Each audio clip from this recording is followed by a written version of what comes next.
नमस्कार. Hello doctor कार्यक्रमामध्ये सर्वांचं मनापासून स्वागत.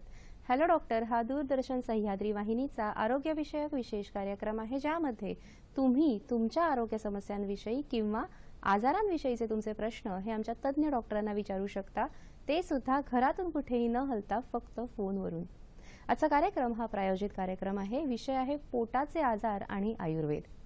वदनी कपसे जीवन करी जीवित्वा अन्न हे पूर्ण ब्रह्म उदर भरण नो हे जाणीजे यज्ञ कर्म.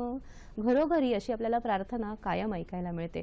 खरोखरच यज्ञाची उपमा आपल्या उदराला म्हणजेच पोटाला दिलेली असते आणि म्हणूनच नाही का आपण आयुष्यभर या पोटासाठी वणवण करत असतो, पायपीट करत असतो. आयुर्वेदिक ग्रंथांचा अभ्यास करताना पोटाच्या विकारांविषयी आहार नियम जे आहेत किंवा पोटाचे विविध विकार आहे याविषयी सखोल अभ्यास केलेला आढळतो. याशिवाय पोटाच्या विविध विकारांवर वनौषधींचा अतिशय सुंदर वापर केलेला दिसतो. याविषयीच आज आपण कार्यक्रम घेणार आहोत. या विषयावर अर्थात आपल्याला मार्गदर्शन करतील आयुर्वेद तज्ञ वैद्य समीर जमदग्नी. नमस्कार डॉक्टर, तुमचं या कार्यक्रमामध्ये स्वागत. नमस्कार. वैद्य समीर गोविंद जमदग्नी हे आयुर्वेदाचार्य आणि आयुर्विद्या पारंगत आहेत. 30 वर्षांपासून पुणे व मुंबई येथे यशस्वी आयुर्वेदिक चिकित्सक म्हणून कार्यरत आहेत. श्री विश्ववती आयुर्वेदीय रुग्णालय कोल्हापूर येथे प्रमुख चिकित्सक, Nargis Dutt memorial cancer hospital Barshi येथे प्रमुख चिकित्सक म्हणून कार्यरत आहेत.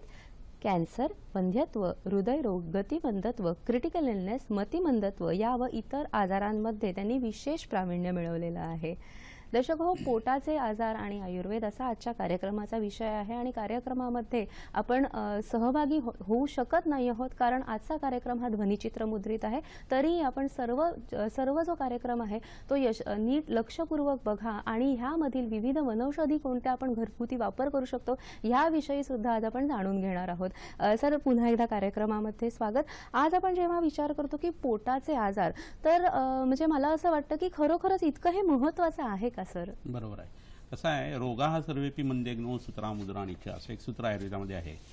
पोटातला अग्नी जो आहे त्याला जाठराग्नी किंवा वैश्वानर असं म्हटलेलं आहे योगशास्त्रामध्ये सुद्धा. अहम वैश्वानरो भूत्वा प्राणिनाम देहमाश्रिता प्राणापान समायुक्ता पचमन्नम चतुर्विधम असा श्लोकच गीतेमध्ये 15व्या अध्यायात सांगितलेला आहे. तर होतं असं की हा जो अग्नी आहे तो जर व्यवस्थित असेल तर अन्नाचं पचन व्यवस्थित होतं. पांचभौतिक अन्नाचं पचन व्यवस्थित झालं तर पांचभौतिक शरीर जे आहे त्याचं भरण पोषण हे व्यवस्थित होणार आहे. आणि त्यामुळे कोणताही आजार जर व्हायचा असेल तर पोट बिघडल्याशिवाय तो होऊच शकत नाही. आता पोट बिघडणं म्हणजे उलट्या जुलाब एवढाच फक्त अर्थ त्याच्यामध्ये नसून अन्नाचं पचन जर व्यवस्थित झालं नाही आणि जर त्यातनं शरीराला ऊर्जा मिळाली नाही आणि शरीरातले घटक तयार झाले नाही तर हा जो आजार आहे, जाठराग्नी जो मंद होण्याचा आजार आहे किंवा अन्नपचन न होण्याचा जो त्रास आहे, त्यातनं सगळे आजार शरीराचे मागे लागतात. शरीरामध्ये जे 7 धातू आहेत, रस, रक्त, मांसमेद, अस्थिमज्जा, शुक्र, 3 मल जे आहेत, मूत्र, पुरुष आणि स्वेद किंवा वातपित्त, कफ हे 3 दोष जे आहेत, या सगळ्यांची उत्पत्ती, त्यांचं काम होणं, त्याचं उदीर्ण होणं, हे सगळं जे आहे ते आपल्या महास्रोतस किंवा गॅस्ट्रोइंटेस्टायनल ट्रॅक्टमधूनच सगळ्या गोष्टी घडत असतात. आणि या अग्नीची उपस्थिती जी आहे ती आपल्या गृहिणी नावाच्या अवयवामध्ये किंवा लहान आतड्याच्या ठिकाणी हा जाठराग्नी बसलेला असतो. त्याला देहोष्म असं सुद्धा आपण म्हणू शकतो. आणि तिथं समान वायू नावाचा एक वायूही काम करत असतो. अन्नम गृह्णाती पचती विवेचते मुंचती अशी कामं तो करत असतो. आणि हे सगळं प्रकरण लक्षात जर घेतलं तर मग पोटाचे आजार हे सगळ्या आजारांची जननी असं आपल्याला म्हणता येऊ शकतं. म्हणून हा विषय आज आपण उहापोहासाठी घेतलेला आहे. निश्चितच. म्हणजे जसं माणसाच्या हृदयापर्यंत पोचायचं असेल तर त्याच्या पोटापासून सुरुवात करायला लागते, तसं जर आजार होऊ द्यायचे नसतील तरीही आपल्याला पोटापासूनच सर सुरुवात करावी लागेल असं आपल्याला म्हणता येईल. सर, पोटाच्या आजारामध्ये मग मुख्यतः लक्षणं कुठची दिसतात? कसं होतं, आता पोटाचे आजार असं म्हटल्यानंतर पोट किंवा शरीराचं हे महास्रोत सुरू कुठून होतं, ज्याला आपण पचनसंस्था असं लहानपणापासून ऐकलेलं आहे. तर मुखकुहरापासून म्हणजे तोंडापासून ते गुदकांडापर्यंत किंवा शौचाचा मार्ग जो आहे त्याच्या बाहेरच्या भागापर्यंत अशा सगळ्या ठिकाणचे आजार जे आहेत ना ते याच्यामध्ये खरं याच्या अखत्यारीत येत असतात. तर असं जर बघितलं तर तोंड येणं, तोंडाला फार लाळ सुटणं, मळमळणं, उलट्या होणं, त्याच्याबरोबर पोट डब्ब वाटणं, जेवल्यानंतर पोट शिंकाळ्यासारखं वाटणं, जेवल्यानंतर घाबरल्यासारखं होणं किंवा छातीमध्ये धडधड होणं, त्याच्यानंतर पोटामधला परिणामशील किंवा पेप्टिक अल्सर जो आहे तो, डिओडिनल अल्सर जे आहे ते, आम्लपित्त नावाचा आजार आहे, पित्तावृत्तवात नावाचा आजार आहे, आम्लक विदाह म्हणजे आंबट ढेकरा येणं किंवा धुमायतनं म्हणजे धूर निघाल्यासारखा गरम गरम असं घशामध्ये जाणवणं, त्याच्यानंतर संग्रहणी नावाचा आजार आहे, पोटात गुडगुड आवाज येणं आहे, जेवलं की लगेच शौचाला जायला लागणं आहे, त्याच्यानंतर प्रवाहिका किंवा आव पडणं आहे, चिकट संडास लावणं आहे, अतिशय हार्ड स्टूल म्हाताऱ्या माणसांबरोबर होता हा आजार आहे. त्याच्यानंतर मग क्रोन्स डिसीज नावाचा आजार आहे, अल्सरेटिव्ह कोलायटिस सारखा आजार आहे, जुलाब किंवा उलट्या सतत होणं हा प्रकार आहे. तर ह्या सगळ्या ज्या गोष्टी आहेत त्या आपल्या मोठ्या आतड्याच्या, लहान आतड्याच्या, जठराच्या हिशोबानेच होत असतात. त्याच्यावरून शौचाच्या मार्गामध्ये जो उत्पन्न होणारा अर्श किंवा मुळव्याध आहे तो सुद्धा ह्याच अखत्यारीमध्ये येणारा आजार आहे. तर ही सगळी लक्षणं जी आहेत ना ती एकदा जठराग्नी बिघडल्यानंतर माणूस तसंच जर चुकीचं खात पीत वागत राहिला तर त्यातनं या गोष्टी उत्पन्न होत असतात. तरुण वयामध्ये अंगामध्ये रग असते त्यामुळे काय वाटत नाही की ह्याला काय होतं, त्याला काय होतं, एवढ्याने काय होतं असं मुलं उडवून लावतात सगळं. आणि 35 नंतर आईच्या अंगावरती जे आपण दूध पिलेलं आहे त्याचा टोला एकदा कमी व्हायला लागला की शरीर पडायला लागतं आणि त्याचं एजिंग सुरू होतं. मग हे एजिंग सुरू होत असताना दात जे आहेत ते निखळायला लागतात, लाळेची पीएच जी आहे ती चांगली राहत नाही, लाळेची क्वांटिटी जी आहे आणि क्वालिटी ती खराब होते, पोटातल्या ज्या विलाई किंवा उंचवटे आहेत आतड्यातले ते सुद्धा बसायला लागतात, पेरिस्टाल्सिस किंवा आतड्याची हालचाल व्यवस्थित होत नाही. आणि हे सगळं होत असताना सुद्धा, एजिंग होत असताना, म्हातारपण येत असताना सुद्धा खाण्यापिण्याच्या सवयी मात्र त्याच राहतात, अन्नाची क्वांटिटी तीच राहते आणि त्यामुळे मग स्थूलपणा येतो, कोलेस्ट्रॉल मागे लागतं, हृदयाची दुखणी सुरू होतात आणि मग शरीर आजारी पडायला लागतं. तर हे सगळं लक्षात घेऊन ह्या विषयाकडे जर बघितलं तर आत्ताची ही सगळी सांगितलेली लक्षणं ही हल्लीच्या काळामध्ये 40 वगैरे न दिसता 18 आणि 19 वर्षाच्या मुलांना दिसायला लागलेली. याचं कारण ते जंक फूड नावाचं जे घाणेरडं प्रकरण आहे ते आहे. त्यात ब्रेड सारखे पदार्थ असे आहेत की ते पोटामध्ये गेल्यानंतर बाहेर पडत असताना शरीरातली व्हिटॅमिन्स घेऊन बाहेर पडतात आणि त्यामुळे ही सगळी मुलं डेफिशियंट असतात. थोडंसं सुद्धा सहनशक्ती यांना नसते. आरे म्हटलं की कार्य लगेच होतं, चिडचिड, त्रागा, आदळ, आपट, झोप जास्ती, नको त्या गोष्टींच्या सवयी, जागरणं असं सगळं पोटाच्या आजाराचं प्रमाण इतकं वाढलेलं आहे की आता पोटाचा आजार नसलेला माणूस शोधून सुद्धा मिळत नाही. चतुष्पाद प्राणी कसं 4 पायावरती चालतो तेव्हा त्याला इतर कोणते पोटाचे त्रास येत नाहीत कारण नॅचरल गोष्टी ते खात असतं.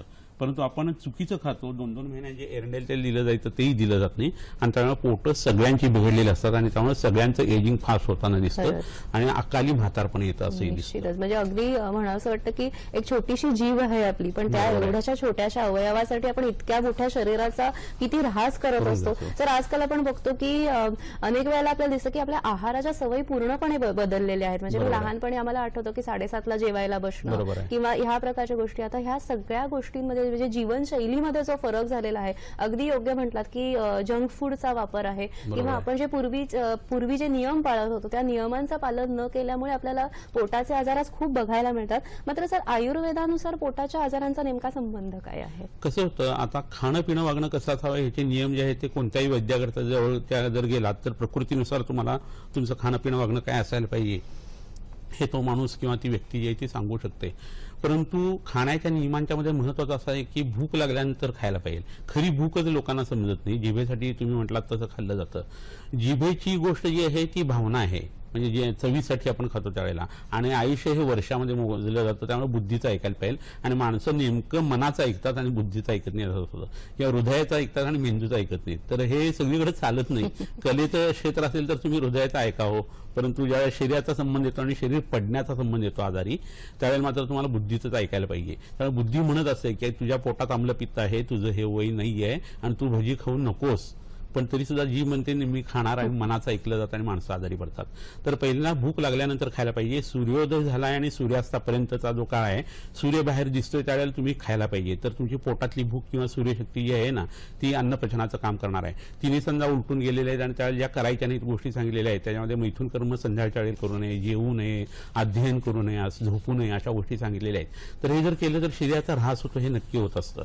तर तुमच्या जेवणाच्या वेळा फिक्स व्हायला पाहिजेत. भारतवर्षामध्ये महाराष्ट्रासारख्या प्रदेशामध्ये 24 तासात 2 वेळा भूक आणि एकदा शौचाला झालं तर ते निसर्गाच्या हिशोबाने खूप चांगलं आहे. थंडीचे दिवस आहेत तर सकाळी उठल्यानंतर भूक लागत असते विसर्ग काळामध्ये, त्याला तुम्ही उठल्यानंतर न्याहारी केली तरी चालू शकते. पण इतर वेळेला 2 वेळा जेवण आणि एकदा शौचाला असं जर झालं तर स्त्रियांच्या बाबतीत 28 दिवसांनी व्यवस्थित पिरियड यायला लागतो, 13व्या दिवशी 12व्या दिवशी ओव्ह्युलेशन व्हायला लागतं आणि मुलं सुद्धा उत्पन्न चांगल्या पद्धतीने व्हायला लागतात. तर याचा सगळा संबंध जो आहे तो आपल्या इफिशियन्सीशी संबंधित असतो. आणि आपली efficiency is enjoyment of life असं असायला पाहिजे. आणि असं जर असेल तर तुमचं पोट चांगलं असायला पाहिजे, हलका असायला पाहिजे, मोकळा असायला पाहिजे. शुद्ध ढेकर येतोय, तोंडामध्ये लाळ येते, अन्नाची वासना होते, शरीर हलकं आहे आणि अशा वेळेस भूक लागली तर ती खरी भूक आहे. नाहीतर एकदा जेवलेलं आणि दुसरं मटणाचं जेवण आहे म्हणतात लोक पुन्हा जेवायला बसतात. तर हा चुकीचा प्रकार आहे, त्याला आम्ही अध्यशन म्हणतो आणि त्यांनी अनंत प्रकारचे आजार उत्पन्न होत असतात. 2 वेळा जेवावं. पहिल्यांदा गोड रस जो आहे तो जेवणामध्ये घ्यायला पाहिजे, नंतर मग आंबट तुरट आणि सगळ्यात शेवटी जो आहे तो कडू रस घ्यायचा असतो. आपण नेमकं उलट करतो आणि स्वीट डिश नंतर घेतो. जेवल्यानंतर कफ वाढत असतो तो त्या मधुर रसाने जास्ती वाढतो आणि कफाचे आजार उत्पन्न होतात. तर षड रसात म्हणजे साही रसांचा आहार पाहिजे आणि तो वैद्याला विचारून तुम्ही तुमच्या जेवणामध्ये आणू शकता. आणि असं केलं तर कोणत्याही गोष्टीची डेफिशियन्सी सुद्धा तुम्हाला होणार नाहीये. तर हा साधा नियम पाळावा. पाणी जे आहे ते माफक प्यावं. उकळून गार केलेलं पाणी पिलं तर निम्मे आजार जे पोटाचे ते कमी होतात. सर, ह्या फार छोट्या छोट्या गोष्टी पण फार महत्वाच्या गोष्टी आहेत. कारण आपण अनेक वेळा दिसतं की आहार किंवा जे जेवण आहे ना, हे फक्त एक साईड बिझनेस म्हणून आपण करतो, की काम करतोय आणि त्याच्यामध्ये फक्त आपण वेळ झाली म्हणून जेवणं किंवा भूक लागलेली आहे की नाही हे पण न विचार करता जेवणं, हा फार महत्वाचा मुद्दा आहे. सर, तुम्ही दुसरा जो मुद्दा म्हटलात की जेवणानंतर स्वीट डिश घेणं हे फार चुकीचं आहे. तसंच अनेक वेळेला आमच्या कोकणामध्ये सर तुपाचं आचमन करतात. म्हणजे जेवणापूर्वी तूप घेतात आणि मग जेवण सुरू करतात. हे कितपत योग्य आहे? अगदी चांगला प्रश्न विचारलात. हा, कसं आहे, जेवणाच्या सुरुवातीला डावीकडे वाढलेली खीर जी आहे ना, ती थोडीशी घ्यायची असा प्रकार असायचा.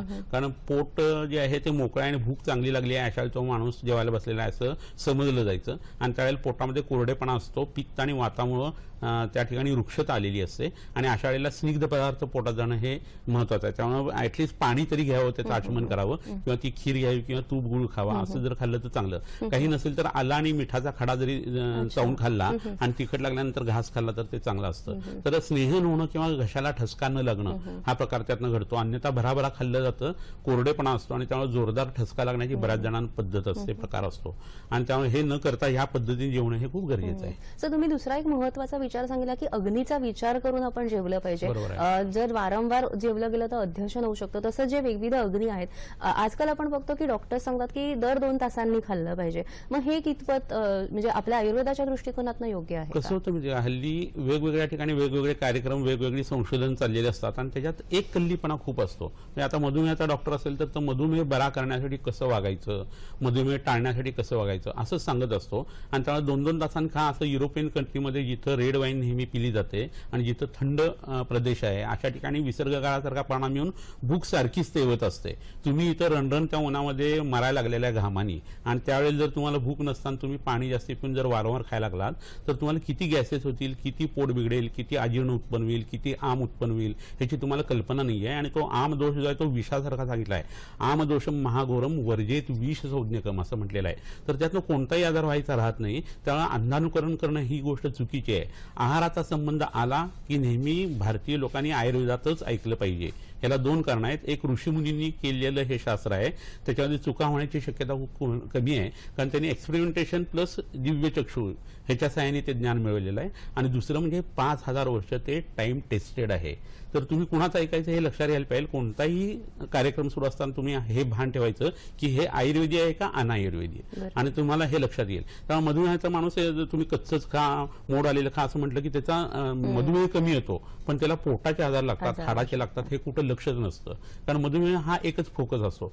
तसं आयुर्वेदात कधी नसतं. आयुर्वेदाची विचारसरणी ही होलिस्टिक असते, सम्यक विचारसरणी असते आणि त्यामुळे सगळीकडे व्यवस्थित लक्ष ठेवून पथ्य सांगितलं जात असतं. त्यामुळे पथ्याला कंटाळायचं नाही, काढा नको, गोळ्या नको असं म्हणायचं नाही. आपण पावभाजी कधी कॅप्सूल किंवा गोळी करून गिळत नाही. तर पावभाजी जसं चवून चवून खाल्ली आणि तुम्ही तब्येत बिघडून घेतली तोंडातून, तसा काढा तोंडामध्ये कडू लागायला पाहिजे तर तिथनं गुण येत असतं. बरोबर, निश्चितच फार छान आपल्याला माहिती मिळते. सत्सद विवेक बुद्धी आपली जागृत राहून प्रत्येक मनुष्याचा कंपार्टमेंट न करता मनुष्य एक अखंड व्यक्ती आहे आणि त्या अनुसारच आपला आहाराचं नियोजन जर आपण केलं तर आपल्या निश्चितच पोटाच्या आजारांमध्ये प्रत्येक वेळेला आपल्याला चांगले परिणाम मिळू शकतात. कार्यक्रमात अशी आपण माहिती पुढे घेतच राहणार आहोत. मात्र कार्यक्रमात आता वेळ झालेली एका छोट्याशा विश्रांतीची. तुम्ही कुठेही जाऊ नका, पाहत रहा कार्यक्रम हॅलो डॉक्टर.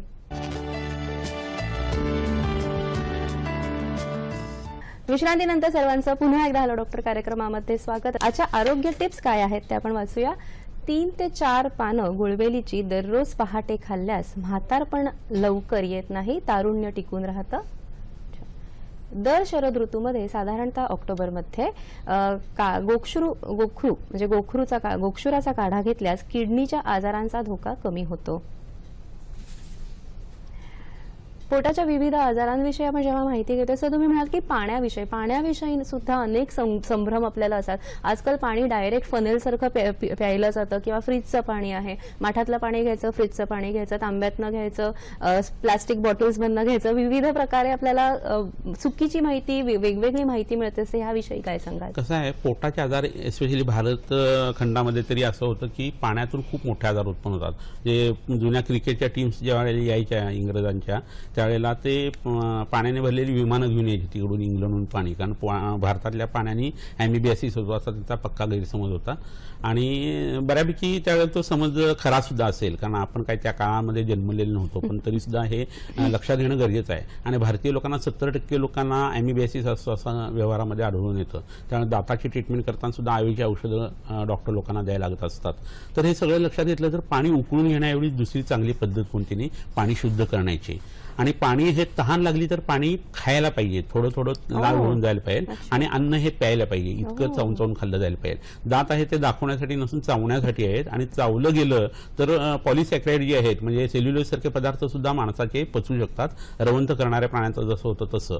तर असं असेल तर ती पॉलिसॅक्राइड डायसॅक्राइडमध्ये आणि मग मोनोसॅक्राइड म्हणजे साखरेमध्ये कन्व्हर्ट होतात. भाकरी खूप वेळ चावून खाल्ल्यानंतर गोड लागण्याचं कारण हे तोंडच आहे, दातच आहे. शुगर जर 300 पर्यंत असेल आणि फक्त अन्न चावून खायला लागलं तर तरी ती 150 पर्यंत येत असते. म्हणजे अन्न चावून खाण्याला किती किंमत आहे त्यातनं समजेल. पाण्यात आता बघितलं तसं सकाळी एकदा पाणी गरम केलं आणि दिवसभर ते जर घेतलं गेलं आणि जेव्हा पाहिजे त्यावेळेला माफक प्रमाणात पाणी घेतलं गेलं तर ते खूप चांगलं उपयोगी पडणार आहे आपल्याला. आपला मनुष्याचा देह हा पार्थिव देह आहे. अशा विश्वामध्ये जलीय देह, तेजस देह, वायवीय देह वगैरे आहे, तसं आपण पृथ्वीवरती असल्यानं आपला पार्थिव देह आहे. असं जर असेल तर आपल्या शरीरामध्ये पृथ्वी तत्व हे जास्ती पाहिजे आणि पाणी कमी पाहिजे. अन्यथा त्या पृथ्वी अधिक जल म्हणजे खिचडी किंवा चिखल तयार होणार आहे आणि कफाचे वेगवेगळे आजार लागून जाठराग्नी मांदे उत्पन्न होणार आहे. तर पाणी कमी प्यावं हा आयुर्वेदाचा नियम आहे. आणि डॉक्टर लोक नेहमी असं उलट सांगतात की पाणी भरपूर प्या. आणि ते पाणी प्यायलं की नळातनं पाणी निघून जातं, तसं ते मूत्रमार्गावर बाहेर जातं असं लोकांचा समज असतो. तसं नाही आहे. बाहेरचं पाणी आणि शरीरातलं वेगळं आहे आणि पाण्याचंही पचन व्हावं लागतं आयुर्वेदाच्या हिशोबाने. असं जर असेल तर सिद्ध जल घेणं, उकळून घेतलेलं पाणी घेणं हेच घ्यायला पाहिजे आणि थोडं थोडं पाणी प्यायला पाहिजे.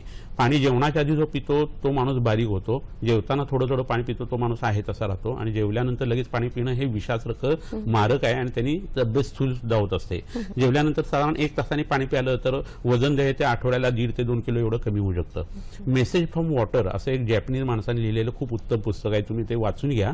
तर मग जिवंत पाणी आणि मेलेलं पाणी जे आहे ना त्याच्याविषयी आपल्याला खूप माहिती मिळू शकते. प्लास्टिकच्या बाटलीमध्ये पाणी हे जिवंत राहत नाही, त्याचे मॉलिक्युल्स जे आहेत ते डिस्टॉर्टेड असे राहतात. आणि झऱ्याचं पाणी आहे, काचेच्या बाटलीचं पाणी आहे, जिथं भजन कीर्तन चाललंय अशा ठिकाणचं पाणी जे आहे ते त्याचे उत्तम परमाणू तयार होतात. आणि शेवटी ते महाभूत आहे. आणि खून, दरोडे, मारामाऱ्या, बार, पब याच्या ठिकाणचं पाणी जे आहे त्याचे परमाणू जे आहेत ते विलग झालेले असे लक्षात येतात. हे त्या पुस्तकामध्ये लिहिलेलं आहे. आपण बाहेरच्या गोऱ्या लोकांनी सांगितलं की लगेच मान्य करतो म्हणून तुम्हाला हे सांगितलं, पण हेच ओरडून ओरडून आपले ऋषीमुनी पूर्वीपासून सांगतायत. तर पाण्याचा आयुर्वेदीय विचार जो आहे तो लक्षात घेऊन त्यानुसार पाणी प्या. मूतखडा आहे तर प्रत्येक मूतखडे हे पाण्याने वाहून जातात असं साधं प्रकरण नाही आहे. मूतखड्याची इतर अनेक कारणं असतात. तर कोणता मूतखडा हा पाण्याने विरघळून जाणार आहे आणि पाण्याने वाहून जाणार आहे हे वैद्याला माहीत असतं. त्याचा तुम्ही जवळच्या वैद्याचा सल्ला घ्यायला पाहिजे. त्यानुसार पाणी जे आहे ते प्यायला जायला पाहिजे. आपण कोणतंही पाणी बाटलीतलं प्लास्टिकच्या जेव्हा पितो ना कोणत्याही कंपनीचं, त्यावेळेस त्या पाण्यामध्ये जंतू नसतात, परंतु काळाचा परिणाम जो आहे तो शिळ होणं हे काय त्यातनं जात नाही. त्यामुळे ते पाणी घेतल्यानंतर तुमच्या पोटातले जंतू चांगल्या पद्धतीने भसाभस त्याच्यात वाढतात आणि तुमची पोटं बिघडतात. तर तुम्ही हा प्रयोग करून बघा. काचेच्या बाटलीतलं गरम केलेलं किंवा गरम करून थंड केलेलं पाणी प्या आणि हे प्लास्टिकच्या बाटल्यातलं पाणी प्या आणि केव्हा पोट बिघडतं हा सूर्य हा जय जर तुम्हाला समजेल. तर पाण्याचा एवढा प्रपंच जो आहे ना तो माझ्या ते पुरेसा आहे. ह्याच्यापेक्षा जास्तीची माहिती जी आहे ती जवळच्या वैद्याकडे जा. खूप वैद्य वेगवेगळ्या गावोगावी बसले तुमची वाट पाहत आणि त्यांच्याकडनं तुम्ही सल्ला घेऊन तुमच्या तब्येतीचं उपग्रहण करा. सर, पण तरी मला अजून एक मनात प्रश्न आला की आपण सुवर्ण सिद्ध जल म्हणतो, मग ते कितपत आपण पोटाच्या आजारात कसं आहे, ह्याच्यात मानसिक परिणामच जास्ती येतो. सोन्यामध्ये पाणी उकळलेलं आहे किंवा सोनं पाण्यात टाकून उकळलेलं आहे, चांदी पाण्यात टाकून उकळलेली आहे, तर सोन्यावरती कोणत्याच गोष्टीचा परिणाम होत नाही. त्यामुळे सुवर्ण सिद्ध जल ही फक्त मानसिकता असते आणि त्याचा परिणाम म्हणून लोकांना रक्त वाढलंय वगैरे असं होतं त्या मानसिकतेमुळे. तांबं वगैरे जर असेल तर येस, त्याचा परिणाम जो आहे तो विषारी सुद्धा येऊ शकतो जर खूप उकळलेला असेल तर.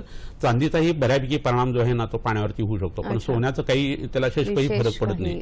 त्यामुळे तुम्ही सुवर्ण भस्म जे आहे ते चांगल्या वैद्याचं किंवा चांगल्या कंपनीचं वापरू शकता आणि ते पाणी घेऊ शकता. तर ह्या पद्धतीने पाण्याचं जे प्रकरण आहे ते लक्षात घ्यायला पाहिजे. 4 महिन्यापर्यंत लहान मुलांच्या लॅक्रिमल ग्लँड जे असतात ते व्यक्त होत नाही, त्यामुळे ते मुलं किंचाळून रडतात पण डोळ्यात ठिप्प पाणी सुद्धा नसतं. तर 4 महिन्याच्या नंतर मुलांना ज्यावेळेला हे डोळ्यातून पाणी येतं त्यावेळेला मग त्यांना काही प्रमाणामध्ये पाणी देणं हे सुरू करता येत असतं. हे जर लक्षात घेतलं तर लहान मुलांना पाणी एकदम पहिल्या दिवसापासून देऊ नये आणि म्हाताऱ्या व्यक्तींनी सुद्धा पाणी जपून प्यायला पाहिजे. उभ्यानी पाणी कधीही प्यायला नाही पाहिजे, त्यांनी गुडघेदुखी नंतर सुरू होते. बसूनच पाणी पिणं हे खूप योग्य आहे. सर, फार छान तुम्ही पाण्याविषयी मार्गदर्शन केलं. म्हणजे पाणी पिताना सुद्धा किती सजग असलं पाहिजे हे आपल्याला ह्याच्यातनं कळलेलं आहे. सर, आपण आता बघतो की फॅमिली टाइम, आजकाल डिनर टाइम म्हणजे फॅमिली टाइम झालेला आहे. सगळे एकत्र बसतात, गप्पा मारतात, जेवतात आणि मग जेवण पण त्या अनुषंगाने सुरू असतं. तर आयुर्वेदाच्या दृष्टिकोनातनं आणि आहार नियोजनाच्या दृष्टिकोनातनं कितपत हे योग्य आहे? मौन कुठं धरावं याची काही ठराविक अशी ठिकाणं सांगितलेली आहेत. त्याची 2 प्रधान ठिकाणं आहेत, ते म्हणजे आंघोळीच्या वेळेला मौन धरावं आणि दुसरं म्हणजे जेवताना मौन धरावं. आणि हे मौन म्हणजे मौनाचेही 2 प्रकार आहेत, एक काष्ठ मौन आणि दुसरा आकार मौन म्हणून. काष्ठ मौन म्हणजे काय, आकार मौन पहिल्यांदा बघूया. त्याच्यामध्ये माणूस बोलत नसतो पण खुणा करून बोलतो किंवा पाठीवरती लिहून दाखवतो. तर हे मौन काही खरं नाही, आकार मौन. पण काष्ठ मौन म्हणजे काय, लाकडावरती किती पाणी टाका किंवा काही करा, त्याला जसा शष्पही फरक पडत नाही तसं काही झालं तरी जो एक शब्द सुद्धा बोलत नाही असे बरेच योगी सत्पुरुष चातुर्मासामध्ये मौन पाळतात. तर ते मौन हे खरं मौन. एवढं जर जमलं नाही तरी आंघोळीच्या वेळेला आणि जेवताना जर मौन पाळलं गेलं तर अन्नाचं पचन व्यवस्थित होत असतं. बोलताना तोंड जे गपागप मिटलं जातं त्याने हवा आत जात असते. तोंडाला वरनं जर पाणी तुम्ही प्याला तर एअर कॉलम दाबला जातो आणि पोटाच्या अनेक तक्रारी सुरू होतात. टीव्ही बघत जेवणं, गप्पा मारत जेवणं, या भावनांचा परिणाम जो आहे ना तो तुमच्या जेवणावरती येत असतो. तुम्ही जेवताना चिडलात एकदम जोरात तर तुमचं जठर जे आहे ते मुटकुळीसारखं बारीक होऊन बसतं आणि नंतर 3 तास उघडत नाही. तर त्या अन्नार्थी झालेला जो संस्कार आहे तो इतका निरिंद्रिय झालेला असतो की तुमच्या शरीरातनं ते मग पांढरे डाग, खरूज नायटा, गजकर्ण, कोड अशा पद्धतीने ते आजार जे आहे ते अभिव्यक्त होतात. आणि मोठ्या प्रमाणावरती जर ह्या गोष्टी सततच्या घडायला लागल्या तर कामशोक, भयाद, वायू, क्रोधात, पित्तम, त्रयोमला अशा पद्धतीने कॅन्सरसारख्या संप्राप्त्या सुद्धा याच्यातून घडू शकतात. तर हे सगळं मनाशी संबंधित ह्या गोष्टी आहेत. काम, क्रोध, लोभ, मोह, मत्सर हे मानसिक आजार आहेत आणि हे बिघडवताना तुमच्या मनाची धारणा जी आहे जेवतानाची ती खूप काउंट होत असते. तर ह्या सगळ्या गोष्टी लक्षात घेऊन तुम्ही सगळेजण एकत्र जेवायला बसतायत तर सगळेजण एकमेकाला दिसताय ना पुरेसं आहे. या गप्पा मारायच्या त्या जेवणाच्या नंतर किंवा आधी, पण जेवताना तुम्ही त्या जेवणामध्येच लक्ष ठेवायचं आणि काही नाही त्यावेळेला व्यवस्थित जेवायचं. हाच प्रकार तुम्ही जो आहे तो केला तर आरोग्याचं रक्षण तुमचंही होणार आहे आणि तुमच्या घराचंही होणार आहे. निश्चितच. आणि आनंदी मनाने जेवणं, प्रसन्न चित्ताने जेवणं हे सुद्धा फार महत्वाचं आहे. सर, पण अनेक वेळेला व्यसनं असतात तर मग ह्या व्यसनांचा सुद्धा परिणाम होतो का पोटावर? खूप मोठ्या प्रमाणात येतो. टॅनिन, निकोटीनयुक्त पदार्थ जे असतात ना, आता तंबाखू बरेच लोक खातात, चुना लावून खातात, काळी पिवळी तंबाखू, त्याच्यावरून चहा खूप मोठ्या प्रमाणावरती घेतात, कॉफी खूप घेतात, कोको घेतात. बऱ्याच लोकांना हल्ली ते फॉरेन कंट्रीजमधल्या लोकांसारखं चॉकलेट खायचं सवय खूप असते. आधी काय व्हायचं, इंडियन लोक बाहेर गेले आणि चहा प्यायला लागले की त्यात साखर एवढे घालायचे की ते लोक म्हणायचे किती हे इंडियन लोक साखर खातात. आणि आता हे लोक काय करतात, उठसूट टेन्शन आले की चॉकलेट खातात. आता त्या चॉकलेटमध्ये काय गोड पदार्थ नसतात किंवा सॅक्रिनसारखे पदार्थ घातले नसतात, त्यांनी त्यांच्या तब्येती बिघडतात. फॉरेन कंट्रीमधले लोक ज्या वेळेला आमच्याकडे येतात त्यावेळेला एक तर त्यांचा व्यवसायाशी संबंधित खूप प्रॉब्लेम्स दिसतात, मुलं होत नाही तर ही तक्रार असते, मल्टिपल स्क्लेरोसिससारखा त्रास असतो किंवा सिस्टेमिक ल्युपस एरिथ्रोमॅटोसारखे आजार त्यांना झालेले असतात. तर हे सगळे आजार जे आहेत ना ते त्यांच्या तशा चुकीच्या खाण्यातून होतात असं आम्हाला दिसत असतं. तर भारतीय खाण्यापिण्याची पद्धत जी आहे ती खूप चांगली आहे आणि त्या पद्धतीने खरं ते वापरणं हे योग्य आहे. दारूसारखं व्यसन असेल तर त्यामध्ये बिअरसारखा पदार्थ जो आहे तो खूप वेळ जर पोटात खूप गेला तर कोबाल्ट नावाचं जे धातू आहे तो खूप शोषला जातो. चेहऱ्याची रुबिफिसेंट ॲक्शन आहे ते आपल्याला वाटतं गोरा गोमटा गुलाबी माणूस आहे, हा याला कशाला तब्येतीचा काही त्रास असेल, पण त्याचा गोरा गोमटा आणि गुलाबीपणा जो आहे तो त्या बिअरमुळे आलेला असतो, दारूने आलेला असतो आणि ती रुबिफिसेंट ॲक्शन आलेली असते. तर अशा लोकांना रक्तवाहिन्यांना ठिसूळ होणं, त्याच्यामध्ये आतमध्ये मेदाच्या गुठळ्या अडकणं, ह्या पद्धतीचे आजार होऊन त्यांना हार्ट अटॅकला बळी पडावं लागतं. यकृतामध्ये फॅट साठायला लागतं आणि नंतर त्याचं सिरोसिस वगैरे व्हायला लागतं. कोणत्याही कार्बोहायड्रेटचं पचन होणं ही प्रक्रिया टॅनिन आणि निकोटीनमुळे होत नाही आणि त्यामुळे मधुमेहासारखी विष जी आहेत ती शरीरात वाढायला लागतात. अंग खाजणं, झोप न येणं, मूड स्विंग येणं, थोडंसं कबशी वाजली तरी वाटतं आपल्याला चहा मिळायला पाहिजे, नाहीतर चिडचिड होणं, हे ॲडिक्ट झालेल्याचं लक्षण असतं. तर पहिल्यांदा माणूस जो असतो तो चहा पित असतो आणि कॉफी पित असतो, परंतु काही वर्षांनी असं होतं की ते चहा, कॉफी, सिगारेट माणसाला प्यायला सुरुवात करते आणि मग जे आजार उत्पन्न होतात ते शारीर मानस आजार असतात आणि ह्याच्यामध्ये घरं उद्ध्वस्त होतात असं लक्षात येतं. चहा हे व्यसन असं झालेलं की ते आदरातिथ्याचा भाग धरलेला आहे, पण तेही तेवढंच घातक व्यसन आहे. ज्या ज्या गोष्टीमुळे रक्त बिघडतं, ज्या ज्या गोष्टीमुळे मांस बिघडतं, त्या गोष्टी शरीरामध्ये कॅन्सर उत्पन्न करायला उपयोगी पडतात आणि त्याच्यामध्ये व्यसनही अग्रणी आहेत, मांसाहार हा अग्रणी आहे. हे जर कुठं लक्षात ठेवलं ना तर व्यसनाचा भाग आपल्या शरीरावरती किती वाईट परिणाम करतो पोटाच्या हिशोबाने हे एक वेगळं व्याख्यान होऊ शकतं. निश्चितच we are what we eat. आपण जे खातो तसेच आपण घडत असतो. हे फार महत्त्वाची संकल्पना आज आपल्याला सरांकडून समजते. इतरही पोटाच्या विविध विकारांविषयी ऍसिडिटी, गॅस्ट्रोइसोफेजियल रिफ्लक्स, पोटाचे पोटात फुगा धरणं, GERD विविध विषयांवर आपण आज सरांकडून मार्गदर्शन घेणार आहोत. मात्र कार्यक्रमात आता वेळ झालेली एका छोट्याशा विश्रांतीची. आता घेऊया एक छोटीशी विश्रांती.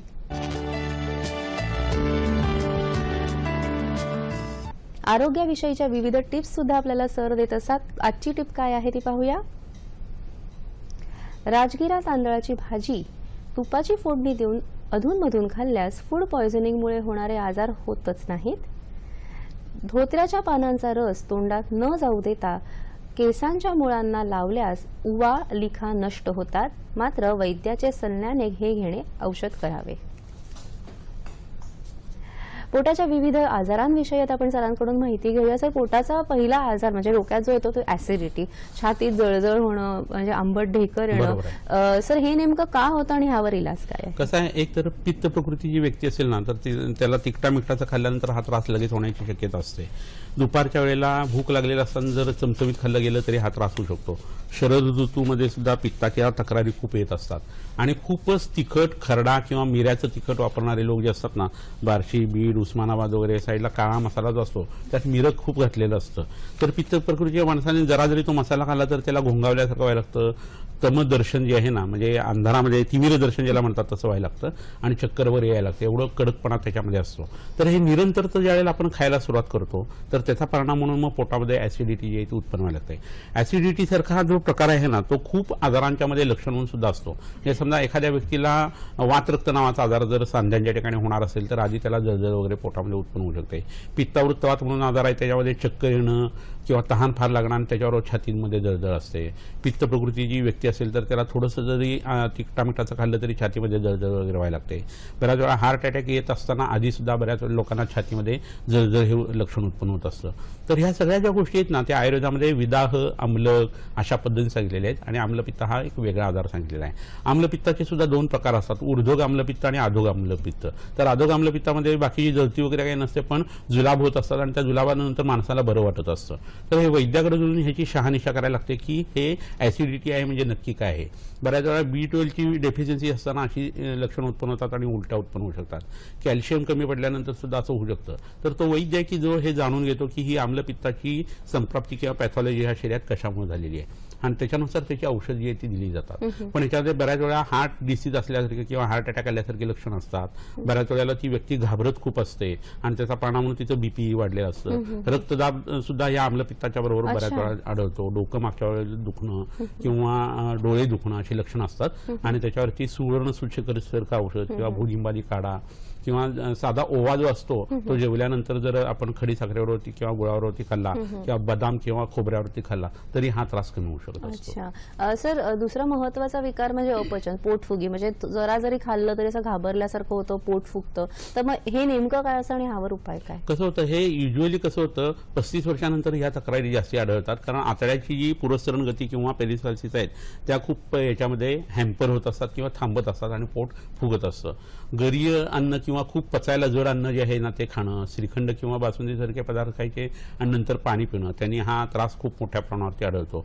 आणि पाचक स्त्राव जे आहे ते शरीरातले चांगले सिक्रेट न होण्याच्या आधीच जे भूक लागले नसताना जर जेवलं गेलं तर हा प्रकार जास्ती घडतो. उन्हाळ्यामध्ये, आता ग्रीष्म ऋतूमध्ये, पावसाळ्यामध्ये ही लक्षणं खूप वेळा आढळतात आणि वसंत ऋतूमध्ये ज्या वेळेला कफ खूप वाढत असतो त्यावेळेला सुद्धा ही लक्षणं वाढत असतात. वय ज्या वेळेला वाढायला लागतं त्यावेळेला मग म्हातारपणाचं लक्षण म्हणून तोंडातले दात काम करत नाहीत, चावलं व्यवस्थित जात नाही, लाळ चांगल्या पद्धतीची तयार होत नाही आणि अन्न मात्र जास्तीच्या प्रमाणात खाल्लं जातं तरी ही लक्षणं उत्पन्न होत असतात. तर हे झालं की पहिल्यांदा काय करायला पाहिजे, आपण अन्न जे आहे ते कमी करायला पाहिजे. षडरसात्मक मगाशी सांगितला तसा आहार घ्यायला पाहिजे. आणि हे होत असताना पाणी जेवताना जे आपण पितोय ते फुंकून फुंकून पिता येईल एवढं गरम पाणी प्यायला पाहिजे. जेवल्यानंतर शतपावली घालायला पाहिजे आणि डाव्या खुशीवर थोडंसं पडून राहायला पाहिजे. वामकुक्षीचा अर्थ डाराडोर झोपणं असं लोकांनी का लावला हे समजत नाही. तर थोडीशी शतपावली घालून डाव्या खुशीवरती झोपला आणि गॅसेस पासून गेले की पुन्हा कामाला लागायचं आहे, पण लोक झोपून टाकतात. ग्रीष्म ऋतू सोडून म्हाताऱ्या माणसांनी आणि लहान लोकांनी आणि आजारी माणसांनी सोडून कुणीही दुपारी झोपायचं नाही. त्यांनी कफपित्त वाढतात, त्वचा रोगापासून हृदरोगापर्यंत आणि रक्तपित्तासारख्या आजारांच्या पासून तुमच्या शरीरात प्रमेहापर्यंत किंवा मधुमेहापर्यंत सगळे आजार दुपारच्या झोपण्याने येऊ शकतात. निश्चितच. सर, दुसरा एक प्रकार म्हणजे अनेक वेळेला व्रण होणं, म्हणजे आमाशयात व्रण होणं, गॅस्ट्रिक अल्सर्स असतात, पेप्टिक अल्सर्स असतात, तर हे सुद्धा पोटाच्या आजाराशी संबंधित, त्याचं कारण काय आणि त्यावर उपाय? बरोबर आहे. आम्लपित्त वाढल्यानंतर काय व्हायला लागतं, समजा एखादं मडकं आहे आणि त्या मडक्यामध्ये आपण रोज दही लावतोय, तर पहिल्यांदा आपल्याला दूध घातल्यानंतर विरजण टाकायला दही टाकायला लागतं. पण नंतर ते मडकं एवढं आतनं राबतं त्या दह्याने की ते मडकं धुतलं आणि जरी त्यात दूध घातलं ना तरी त्याचं दही तयार होतं. हीच अवस्था आपल्या जठराची किंवा स्टमकची लोक करून ठेवतात, चुकीचं खाऊन पिऊन, दारू पिऊन किंवा व्यसन करून. आणि त्यामुळे पोटामध्ये त्याचे आम्लपित्त एवढं होतं की चांगला दुधासारखाही पदार्थ जरी त्याच्यात गेला, कारण या लोकांना जळजळायला लागलं, पोट दुखायला लागलं की घे थंडगार दूध असं करतात. आणि ते घेतलं की ते थंडगार दूध जे आहे ते तात्पुरतं बरं वाटतं त्यांनी, आणि पोटामध्ये ते दूध नंतर नाचतं आणि त्याचं दही तयार होऊन पुन्हा तो पेप्टिक अल्सर किंवा ड्युओडेनल अल्सर आहे तो वाढायला लागतो. तर जेवल्या जेवल्या लगेच पोटामध्ये दुखायला लागलं की हे समजूनच येतं की हे दुखणं जे आहे त्यांचं ते जरद पित्ताचं दुखणं आहे. तर अशा वेळेला कडू पदार्थ पोटात जायला पाहिजेत. आणि कडुलिंबाचा डिंक जो आहे ना तो त्यावेळी खूप उपयोगी पडतो. प्रवाळ पंचामृत नावाचं एक औषध आहे, ते दुधामध्ये तयार करून जर वापरलं गेलं तर त्याचा अप्रतिम फायदा होत असतो. म्हणजे आपल्या शरीरामध्ये त्यावेळी कडू गोष्ट गेली तर ती पित्ताला शमवत असते. लोकांना व्यवहारात वाटतं की कडू गोष्टीने पित्त वाढतं. कडू गोष्टीने पित्त काही जणांना वाढतं द्रव गुणांनी, म्हणजे पातळपणाने, त्यांना उलटी होऊन लगेच बरंही वाटत असतं. पण जळजळ होत असताना तुम्ही कडूरस घेणं आणि तो कडुलिंबाचा डिंक असेल ना तर तो खूप उपयोगी पडतो आणि शरीरातलं रक्तही त्यांनी शुद्ध होतं. निंबस्तिक्त रसा हा शितो लघु श्लेष्मास्त्र पित्तनोत असं त्याचे गुण आयुर्वेदामध्ये सांगितलेले आहे. तर अशा लोकांनी कडुलिंबाची पानं खावी, जेवल्यानंतर ओवा आणि बदाम खावा आणि रात्री मनुकांच्या बरोबर हिरडा चूर्ण घेतलं तर ही जळती त्यांची पूर्णतः कायमस्वरूपी नष्ट होऊ शकते. सर, अनेक वेळेला म्हणजे इतर अनेक लोकांना रात्री झोपल्यानंतर जळजळ सुरू होते, तर हे नेमकं काय असतं आणि यावर काय उपाय? बऱ्याच वेळा ह्या आजाराच्या मध्ये हायटिस हार्नियाची लक्षणं असतात आणि शरीरामध्ये मधुमेह जर असेल, स्थूलपणा असेल, पोटाचा आकार खूप वाढलेला असेल, शरीरात शैथिल्य खूप आलेलं असेल, स्त्रिया असताना हिस्टेरेक्टॉमी जर झालेली असेल आणि पित्त प्रकृती जर असेल ना तर हे लोक आडवं झाल्यानंतर त्यांची आतडी जी आहेत ना ती एकमेकाला लागल्या कारणानं आणि पोटाचा भार जो आहे तो अनइव्हन आल्या कारणानं किंवा बऱ्याच वेळा वाट सरकणं हा प्रकार असायचा. तर अशा लोकांनी पहिल्यांदा काय करावं, बेंबीवरती छोटीशी वाटी ठेवायची नैवेद्याची, त्यात तांदूळ घालून वरती कापूर पेटवायचा आणि वरती त्याच्या बसेल असा तांब्या किंवा ग्लास लावायचा. तर मग पोटातलं प्रेशर जे आहे ते दोन पद्धतीचं असतं, हायड्रॉलिक प्रेशर आणि न्यूमॅटिक प्रेशर.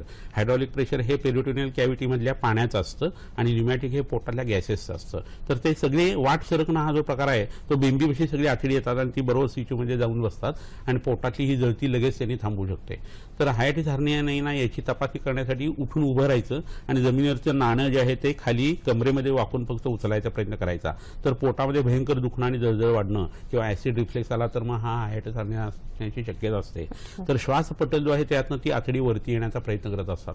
तर ह्याला खूप सुंदर आयुर्वेदामध्ये औषध आहे, लीला विलास रस आणि शतपत्रादी चूर्ण अशी दोन औषधं जी आहेत ना ती शतावरी आणि सुवर्णसूचकर बरोबर जर घेतली आणि पोटाला श्री बिल्व तेल म्हणून लावलं, या तेलाची खासियत अशी आहे की हे अंगाला लावल्यानंतर पोटातलं आम्लपित्त कमी येतं. आपण आईच्या पोटात तयार होत असताना 3 लेयर्स असतात आपल्या त्या ब्लास्टुलास्टेचे, एक्टोडर्म, एंडोडर्म आणि मेझोडर्म नावाचे. तर एक्टोडर्मचा जो लेयर आहे तो तोंडापासून साधारण 20 भर आत आणि गुदमार्गापासून वरती असं आपल्या शरीराची आतडी तयार करत असतो. त्यामुळे पोटामध्ये काही विकृत झालं तर त्याचं मॅनिफेस्टेशन त्वचेवरती येतं आणि त्वचेवरती काहीही झालं तर त्याचा परिणाम जो आहे तो पोटावर येतो. हे जर असं असेल तर जठरामध्ये उत्पन्न झालेलं पित्त नष्ट करण्यासाठी त्वचेला बाहेरून तुम्ही ज्यावेळेला श्रीबिल्व तेल लावता तेव्हा आतड्याचा टोन वाढतो, पित्त कमी व्हायला लागतं आणि पॅरासिम्पॅथेटिक नर्वस सिस्टीम जी आहे त्यातला जो भाग आहे तो आपल्या शरीरातल्या भूक उत्पन्न करणं किंवा भूक कमी करणं या दोन्ही पद्धतीने पॅरासिम्पॅथेटिक आणि सिम्पॅथेटिक नर्वस सिस्टीम जी आहे ती काम करत असते आणि त्याच्यासाठी ह्याचा उपयोग होता असं लक्षात येतं. पाठीच्या मणक्यावर हे मसाज केले तर जास्ती परिणाम होतो आणि त्याच तेलाची शिरोधारा जर केली तर आम्लपित्तही कमी होतं, क्रोन्स डिसीज कमी होतो आणि अल्सरेटिव्ह कोलायटिस फक्त शिरोधारेने जिंकता येतो. हो, अच्छा. म्हणजे इतकं शिरोधारेचं चांगलं महत्त्व शिरोधारेचं महत्व महत्त्व आपण आहे. पोटाच्या आजारांमध्ये सुद्धा करू शकतो. बरोबर आहे. सर, तुम्ही बिल्वाचा उल्लेख केला. बिल्व इतर कुठच्या कुठच्या व्याधींवर आपण वापरू शकतो आणि त्याचा आपण खाण्यात वापर करू शकतो का? बेलफळाचा खूप चांगला उपयोग जो आहे ना, बिलाजीन किंवा बिल्वावलेह नावाचा पाक जो आहे त्याचा, तो जर पोटामध्ये घेतला गेला तर लहान मुलांना, मोठ्या माणसांना, सगळ्यांना त्या बेलफळाचा उपयोग होतो. बेलफळ हे नेहमी कच्चंच घ्यायचं असतं, बाल बिल्व असं म्हटलेलं आहे. आणि ते जर घेतलं आणि त्याचा जर तुम्ही हा गुळामध्ये तयार केलेला पाक जर घेतला गेला तर आव पडणं, पोटात मुरडणं, जेवल्यानंतर पोट शिंकाळ्यासारखं होणं, वारंवार शौचाची भावना उत्पन्न होणं, शौचाला जाऊन आल्यानंतर सुद्धा झालेली नाही असं वाटणं, कृतसंज्ञता ज्याला म्हणतात ते, तर हे उत्पन्न होणं, किंवा शौचाला रक्त पडणं, शौचाच्या वेळेला अंग थोडंसं बाहेर आल्यासारखं होणं, त्याच्यानंतर अल्सरेटिव्ह कोलायटिस सारखा आजार जो आहे तो, क्रोन्स डिसीज, किंवा बऱ्याच वेळेला असं होतं की व्हिटॅमिन डेफिशियन्सी असते आणि त्याचा परिणाम म्हणून पोटामध्ये काही आजार उत्पन्न होतात. कारण व्हिटॅमिन B12 जे आहे ते आतड्यामध्ये बॅक्टेरिया तयार करतात अन्नापासून, आणि ते हळूहळू अॅमिबा जसा लिव्हरमध्ये जाऊन साचतो तशा पद्धतीने ते यकृतामध्ये जाऊन साचत असतं. तर हल्ली 10 लोक जर घेतले तर त्यापैकी 9 लोकांना B12 ची डेफिशियन्सी असते आणि अन्नातनं ते मिळत नाही. ते रेड मीटमधनं मिळतं किंवा भाताच्या पेजेतनं मिळतं, हातसडी या तांदळाच्या, या दोन्ही गोष्टी नसतात, त्यामुळे लोक डेफिशियंट झालेले असतात. तर हे सगळं प्रकरण जे आहे ते बिल्वावलेह जे आहे ना त्यांनी सुटतं, आणि तिक्त क्षीर बस्ती नावाचे बस्ती जर केले तर B12 ची डेफिशियन्सी कमी येते. आयुर्वेदिक औषध प्रत्येक वेळेस कडूच असलं पाहिजे अशी काही गरज नाही. बिल्वावलेहासारखे अतिशय चविष्ट पदार्थ अन्न आणि औषध म्हणून सुद्धा आपण वापरू शकतो. इतरही अनेक विषयांवर आपण चर्चा करूया सरांबरोबर. मात्र आत्ता कार्यक्रमात घेऊया एक छोटीशी विश्रांती. कार्यक्रमामध्ये पुढे जाण्यापूर्वी आपण पुढचे हॅलो डॉक्टरचे कार्यक्रम कोणते आहेत ते आता पाहून घेऊया. आपला रविवारचा कार्यक्रम आहे 25 जून 2017 रात्री 8:30 वाजता. विषय पचन संस्थेचे विकार आणि संयुक्त उपचार भाग 2. सहभाग आहे डॉक्टर अनिल पाटील यांचा. सर, जेव्हा आपण अनेक वेळेला काय होतं ना की आयुर्वेदिक डॉक्टर म्हणजे कावळीचा डॉक्टर अशी एक साधारण संकल्पना पूर्वीपासूनच चालत राहिलेली आहे, आणि कावळीवर आयुर्वेदासारखं कुठेच औषध नाही ही सुद्धा भावना जनमानसामध्ये दृढ आहे. तर ह्याविषयी काय सांगाल? कसं आहे, पहिल्या लोकांनी हा गैरसमज दूर करून घ्यायला पाहिजे की तुमच्या तब्येतीला नव्हे, तुमच्या आयुष्यात येणारा कोणताही प्रॉब्लेम असेल ना तर त्याचं उत्तर देणारा वेद म्हणजे आयुर्वेद आहे. म्हणजे तुमची लग्न कशी ठरवायला पाहिजे, तुम्ही मुलं बाळ कशी व्हायला पाहिजे, इथून तुमची करिअर कशी चांगली व्हावी, इथपर्यंतचा विचार जो आहे ना आयुष्याचा वेद तो आयुर्वेद आहे. तर आयुष्यात ज्या ज्या गोष्टीचा संबंध आहे त्याच्यावरती आयुर्वेदीय वैद्यांच्याकडे सल्ले मिळतात. तर उगीच त्याला बदनाम करून टाकलंय की झाडपाल्याचं औषध, काविळीचं औषध, पोटाचं औषध, मुळ्याचं औषध. तर एवढ्या छोट्याशा गोष्टीत तो अडकणारा असा भाग नाही आहे. परमात्मा तत्वासारखा तो अंगुष्ठ तर असा उरेल अशा पद्धतीचा आयुर्वेद आहे. तर तुम्ही वैद्याकडे जाऊन हे जाणून घेणं खूप गरजेचं आहे. तर प्रश्न असा येतो की कावीळ उत्पन्न होण्याचे वेगवेगळे प्रकार असतात. पांडुरोग नावाचा जो आजार आहे रसाशी किंवा रक्ताशी संबंधित, त्यातून नंतर मग कावीळ उत्पन्न होण्याची प्रक्रिया जास्ती जोरात घडते. ज्यावेळेला पित्ताचं खाणं पिणं होतं, दारू पिण्याची सवय असते, जागरण करण्याची सवय असते, सिगारेट वगैरे ओढण्याची सवय असते, अशा लोकांना दूर नाकातून सोडण्याची सवय असते, त्याने रक्तपित्तासारखा आजारही उत्पन्न त्यातनं होत असतो. तर रक्त आणि पित्त शरीरातलं बिघडवणाऱ्या ज्या ज्या गोष्टी आहेत ना त्यांनी ज्या आजारांची उत्पत्ती होते त्यामध्ये कावीळ हा एक भाग महत्त्वाचा असतो. तर ही कावीळ कोणत्याही पद्धतीने झाल्यानंतर त्याची तपासणी जी आहे ती वैद्याकडनं करून घेणं खूप गरजेचं आहे. शौचाला खूप पिवळी होणं आणि पांढऱ्या रंगाची किंवा काळ्या रंगाची होणं असे जे प्रकार आढळतात त्यानुसार औषधं काही प्रमाणात बदलत असतात. परंतु दोन्ही पद्धतीचे कामला ज्या सांगितल्या वृद्धपत कामला आणि बहुपित्ता कामला ह्याच्यात उपयोगी पडणाऱ्या ज्या गोष्टी आहेत ना त्याच्यामध्ये फलत्रिकादी काढा नावाचं एक खूप चांगलं औषध आहे. फलत्रिका अमृता वासा तिक्ता भू निंब निंबजा असं त्याच्यामध्ये घटक द्रव्य आहे. तर जवळच्या वैद्यांच्याकडे आणून ते 2 वेळेस तो काढा जर घेतला गेला तर कावीळची लक्षणंही झपाट्याने कमी येतात. कावीळ बरी झाल्यानंतर सुद्धा डोळे बरेच दिवस पिवळे राहतात. तर अशा वेळेला डोळ्यामध्ये जी घालायची औषधं असतात ना त्यात आपामार्ग किंवा आघाड्याच्या पानांचा रस हा एक उत्तम उपयोगी औषध आहे आणि ते लोण्यातून डोळ्यातून जर घातलं गेलं तर डोळ्याचा पिवळेपणा खूप चांगला कमी येतो.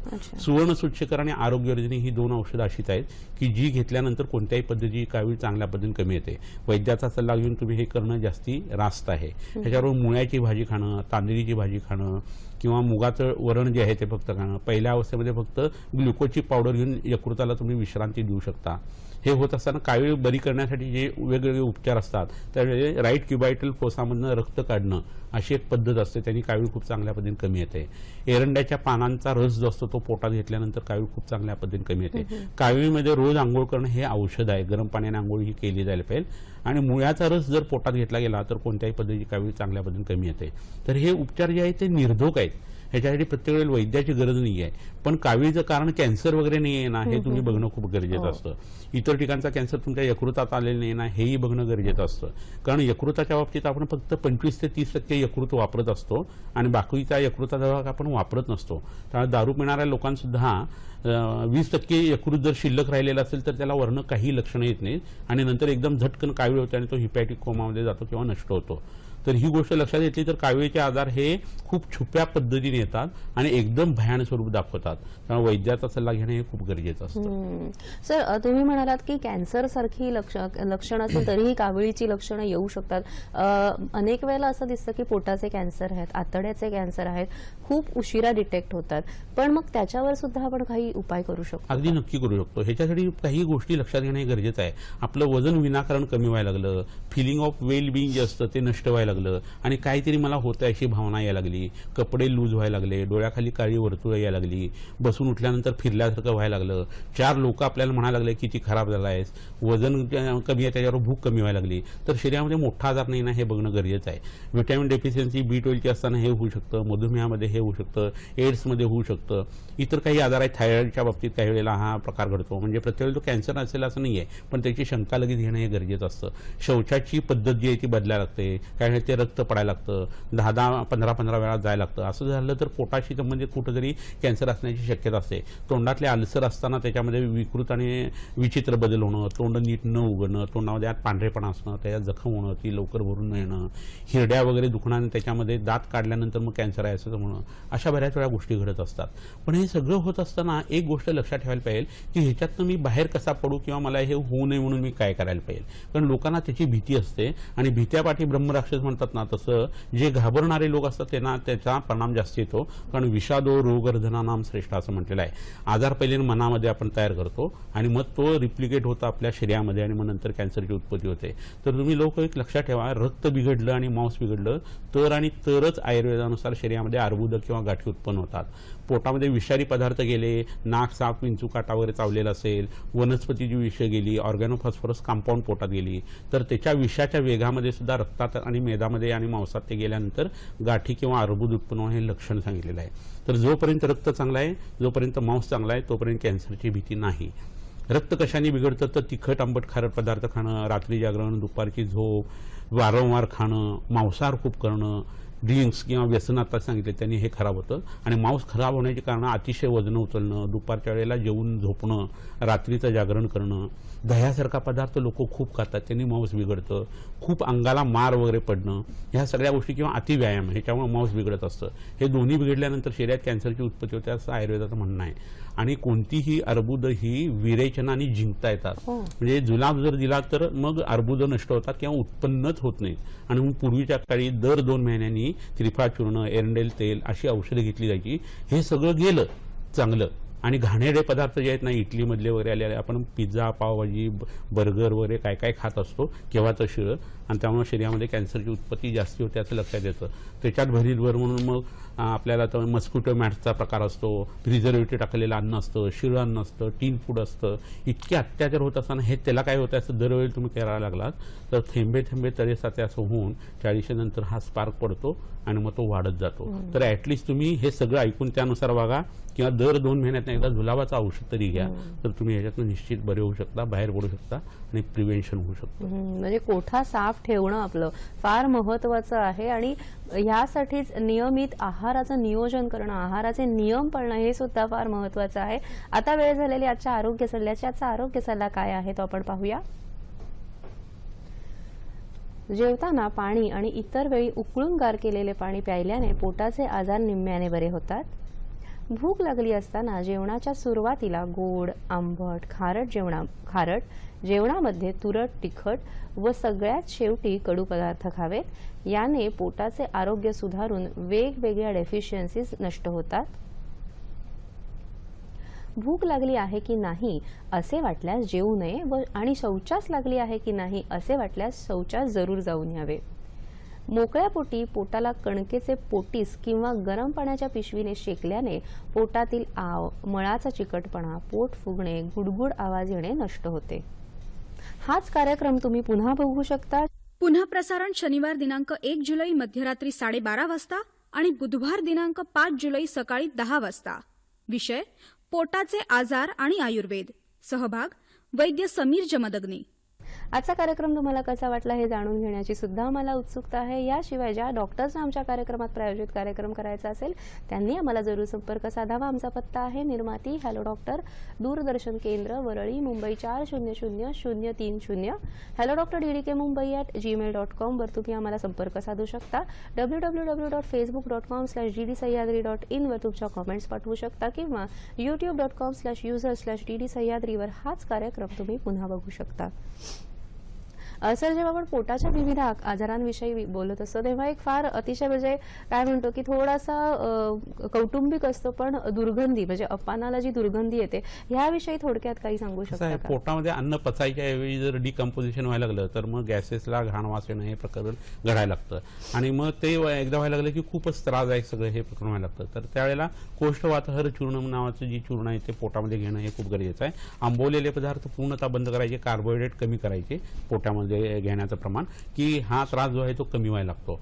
हिंगाष्टक चूर्ण नावाचं चूर्ण आहे ते तूप आणि भाताबरोबर असं थोडं थोडं जर घेतलं तर हा त्रास कमी होतो. दुर्गंध हे पित्ताचं लक्षण आहे, विषगंध हा पित्ताचा आहे. तर पित्त शमनाची ट्रीटमेंट केल्यानंतर सुद्धा हा प्रकार चांगला कमी होतो. त्यासाठी कपित्ताष्टक चूर्ण, दाढीमाष्टक चूर्ण, चातुर्जात चूर्ण अशी जर पोटात घेतली तर हा त्रास झपाट्याने कमी होऊन जातो. सर, विषयाची व्याप्ती खूप मोठी आहे. अगदी तोंडापासून गुदमार्गापर्यंत एक पूर्ण विषय आपल्याला कव्हर करणं या 55 मिनिटात शक्य नाही. तरी अनेक प्रश्न माझ्या मनात काही आहे ते मला मी तुम्हाला पटकन विचारते. रात्रीच्या जेवणात आणि झोपेत किती अंतर असावं? रात्री जेवूच नाही, खरं म्हणजे संध्याकाळच्या आधी जेवायला पाहिजे आणि जेवण आणि झोपेच्या 3 तासाचं तरी अंतर पाहिजे. रात्री दही खाल्लं पाहिजे, खावं का? दही हा प्रकार तसा त्याज्यच आहे. शुक्रवर्धन करण्यासाठी आणि विषमज्वराच्या काही प्रकाराचा उपयोग पडतो. अन्यथा दही खाऊ नये. तेवढंच त्यात पाणी घालून ताक घुसळून प्यावं.